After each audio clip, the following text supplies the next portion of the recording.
कृति प्रमाणको सहारा रविको राजनीति रोक्न ऐन नै संशोधन।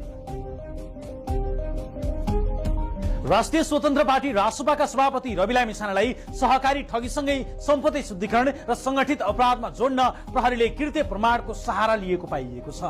लामिछानेमाथि सम्पत्ति शुद्धिकरणको मुद्दा जोड्दा सूर्यदर्शन सहकारीबाट उनको नाममा आएको देखिएको भनिएको 1 करोडलाई पनि जिल्ला प्रहरी कार्यालय कास्कीले बिगो बनाएको छ। तर प्रहरीले नै कास्की जिल्ला अदालतमा पेश गरेको प्रहरीको विधि विज्ञान परीक्षण रिपोर्ट अर्थात् फरेन्सिक रिपोर्टमा सहकारीबाट 1 करोड निकाल्न रवि लामिछानेको हस्ताक्षर भन्दै प्रयोग गरिएको हस्ताक्षर रवि लामिछानेको नभएको खोलेको छ। अर्थात् उनको नाममा ऋण खडा गर्न अरु कसैले कृत्य हस्ताक्षर गरेर नाम लेखेको देखिएको छ। 2077 जेठ र असारमा सूर्यदर्शन सहकारीबाट गोर्खा मिडियाको ग्लोबल आइएमए बैंकको खातामा जम्मा भएको 1 करोड रुपियाँ रवि लामिछानेको नाममा कर्जा देखाइएको थियो।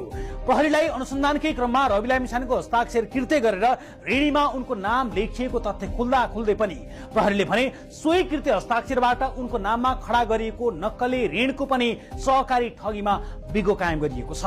साथै सोही नक्कली ऋणलाई सम्पत्ति शुद्धिकरणमा पनि बिगो कायम गरिएको छ। जबकि उक्त ऋण रवि लामिछानेको कुनै बैंक खातामा आएको देखिएको छैन।